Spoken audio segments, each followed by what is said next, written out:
Hoste at Home. On today's show, the man who made the phrase, make it whoopee, a household term. Aces high, deuces low. Bob Eubanks is on the show. And now, here's your host, who interviews the host, Adam Wurtzel.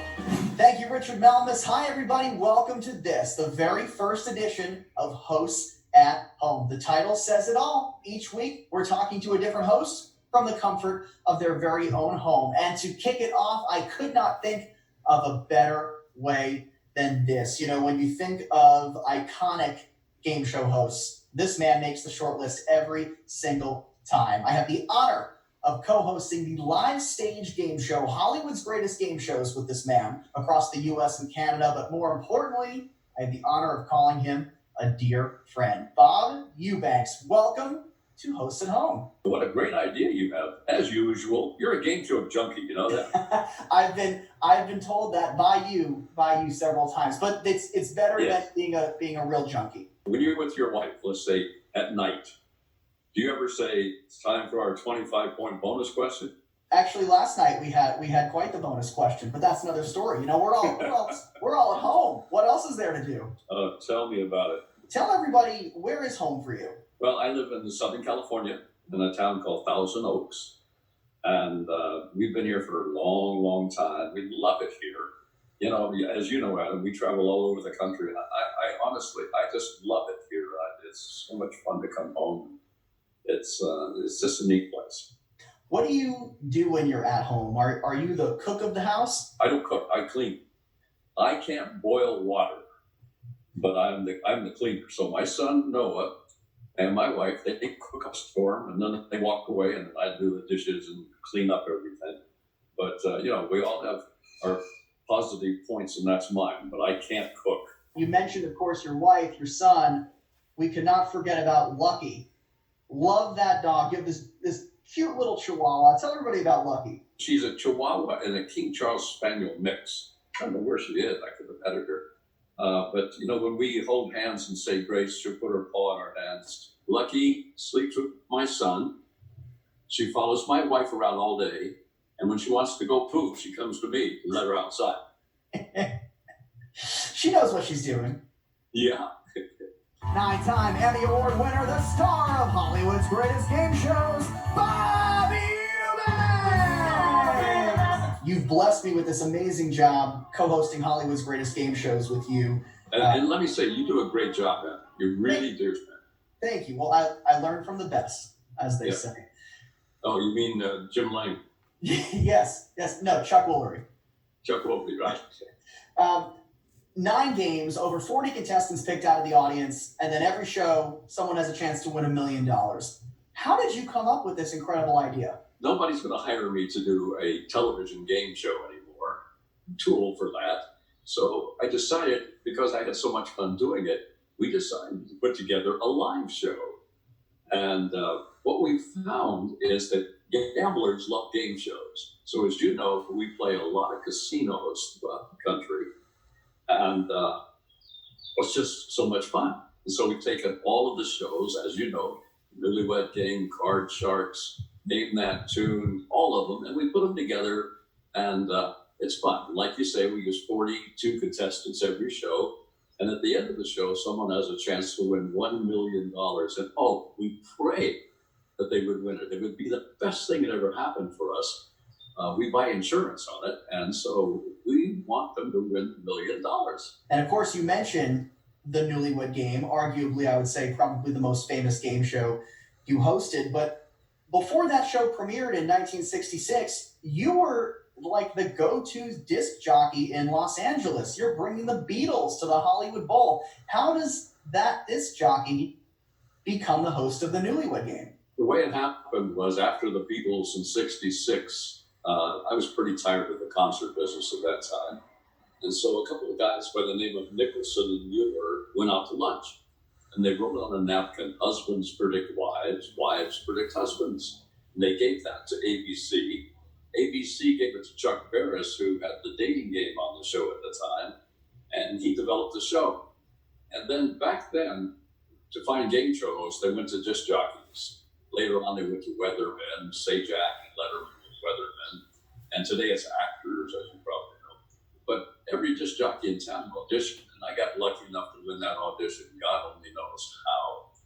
But we had to show it to the network guys, and they flew out from New York, and they were sitting in this theater. We had lights, but no camera, and microphones. And I had 4 couples on the stage. And couple number 1 was an unknown comedian named Don DeLuise and his wife, Karen. But what really did it, what really sold the show was there was a cute blonde down at the end. And I said, "What's your favorite nickname for your husband?" And she said, "Numbnuts." And the ABC boys got up and went upstairs, and they bought the show without a pilot. What is your wife's favorite nickname for you, Bob? Old. Who came up with the term making whoopee? How did that all come about? That happened because they wanted me to say "make love." And in '66, the soap operas, they were all using the term "make love." But I just didn't feel that you should have to explain that to your children until you were ready to do so. And what happened was, I was with my daughter, and she was, 10, 11 years old. And we're driving down the freeway, and we have a radio station on. And the guy said he gets horny when it rains. And my little girl said, "What does horny mean, Daddy?"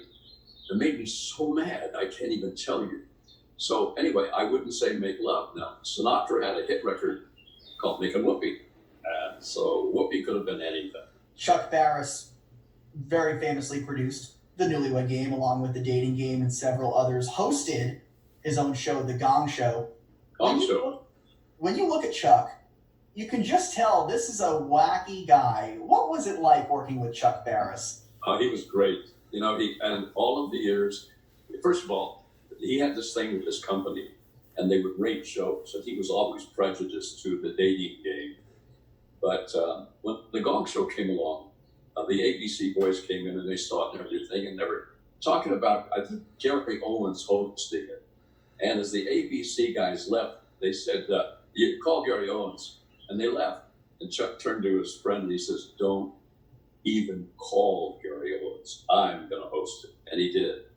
And he was great with it. But he was very fair and extremely fun to work with. You hosted many other game shows as well, including, which was first besides Newlywed Game, a show called The Diamond Head Game. Shot on location in Hawaii. Did you find it challenging to do a complete 180 and host a completely different style of game show? It was challenging, all right. The Diamond Head Game. We shot 56 shows in 8 days, and it was a toughie. That's all I can tell you, a real toughie. But my other favorite show, or besides Newlywed Game, was Card Sharks.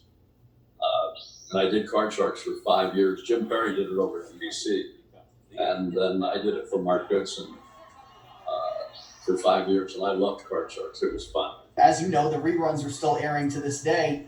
You really just look like you're just having a good time. Well, I was. It was one of those shows where I could have fun with the contestants and then play the cards. And so, if the contestants weren't funny, I could make the cards exciting. And it was a perfect show for me. I really, really enjoyed Card Sharks. And Lacey Pemberton, the brunette model on the show, she is the one now, and has for several years, who chooses all of the contestants on The Bachelor and The Bachelorette. Card Sharks, as most game show fans will know, that show taped on the iconic Stage 33 at Television City in Hollywood. Of course, The Price is Right taped there, the $25,000 Pyramid taped there. Did you ever run into other hosts while you were working? No, but I ticked them off. I shared a room with a dressing room with Bob Barker. When he was there, I wasn't, and vice versa. And up on the wall was this elaborate thing that said WGMC. It's a carved wooden thing. And I kept looking at it. And so just because I was such a rascal, I took the thing off and I put it under the couch. And I'm out at the ranch, and we had a ranch, and we were roping cattle at the time and such.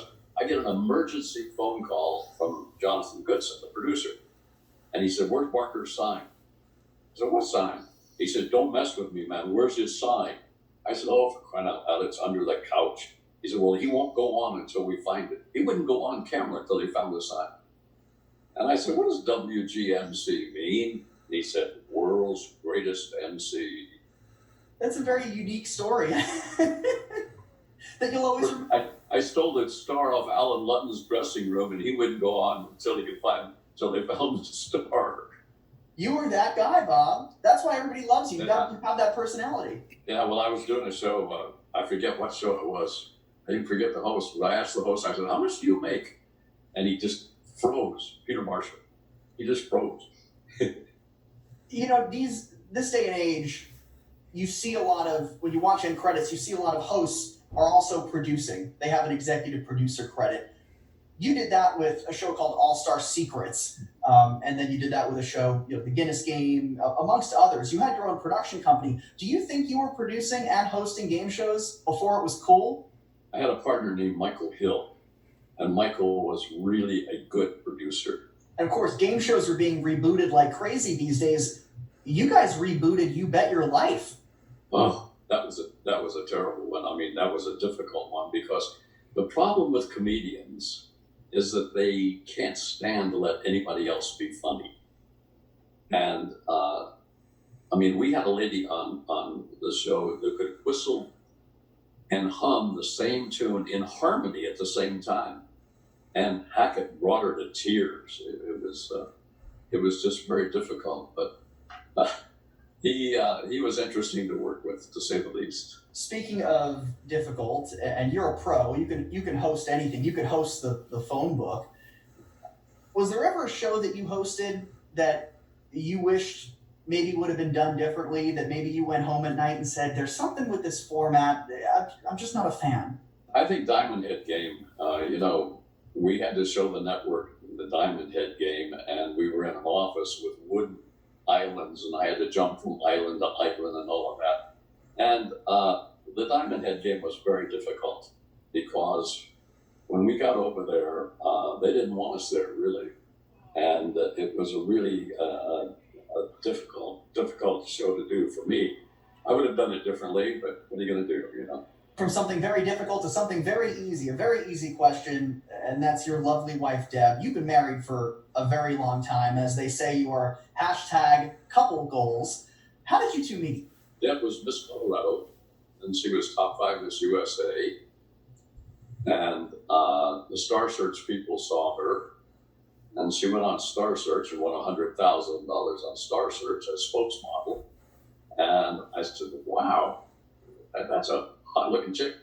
And as fate would have it, we did a charity event about a week later, and we met at that charity event, and just started from there. It was I was very lucky, and I am very lucky. I have a beautiful, wonderful wife. I have 4 great kids. My oldest son, Trace, as you know, travels with me, does all of my audio visual. My daughter, Teresa, runs a restaurant down in Orange County. And my son, Corey, is the #1 stunt driver in the industry. He does Too Fast, Too Furious, Transformers, all of those. And he started on Dukes of Hazzard. That's where he learned his craft.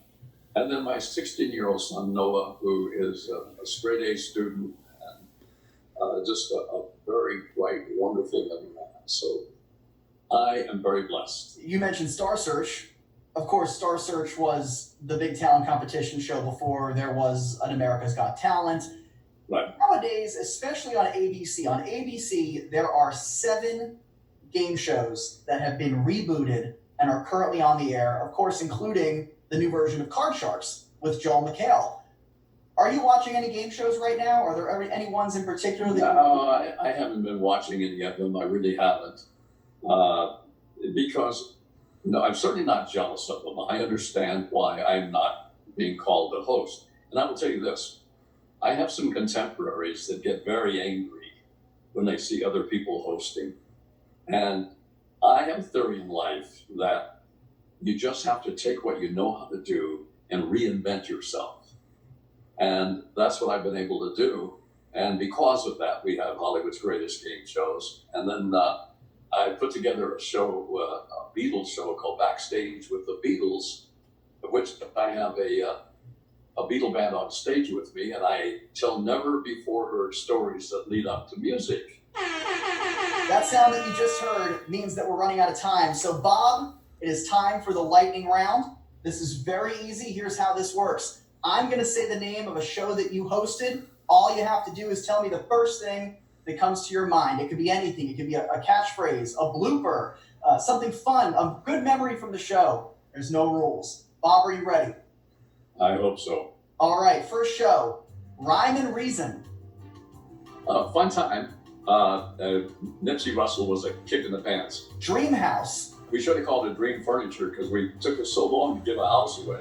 Infatuation. I know somebody right now that was on Infatuation. In fact, they're very good friends of ours, and it was a fun show. Powerball, the game show.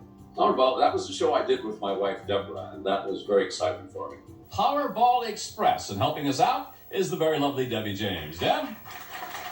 All right, Debbie, thank you, Deb. Deb has a check for $25,000. That's yours. You just won $25,000. If I've learned one thing about you from all the times that we've been together, and as our folks at home can see right now, you always like to be busy. You always like to be doing something. You've got the Beatles show, we've got Hollywood's Greatest Game Shows, and you have something very new.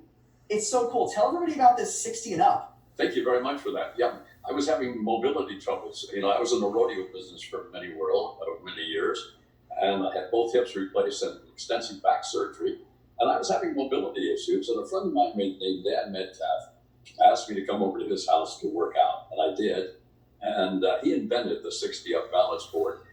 I can only say this: if you're having balance issues, or if you know somebody that is, go to 60up.com. And it changed my life in 3 weeks. I swear to God, that's true. I couldn't play golf. I can now. I couldn't stand on one leg. I can now. My balance is fine now. And I was having real trouble. But it's very important because I want to help a lot of people. And 60up.com is where they need to go. From the bottom of my heart, thank you so much for being on the very first Host at Home. It's an honor to work with you, an honor to have you as a friend. Well, it's an honor to be your friend, too, because you do such a great job. And also, your wife, Carly, is a big PR lady in Nashville and just precious as she can be. Thanks, Ed. Richard, who is on the show next week? Next time on Host at Home, tell your friends, your family, and your giant inflatable bonuses. We welcome the man who swept the nation hosting Supermarket Sweep. David Ruprecht is on the show. Back to you, Adam. Thanks, Richard. And remember, we have a new episode of Hosts at Home debuting every Friday. If you don't want to miss a minute, be sure to hit that subscribe button and give us some love. Now, on Hosts at Home, I'm not the one to sign off. So, Bob, thank you for being on the show. Bob Eubanks, take us out. Thanks for watching. See you next time. And we've got a wonderful host on our next show.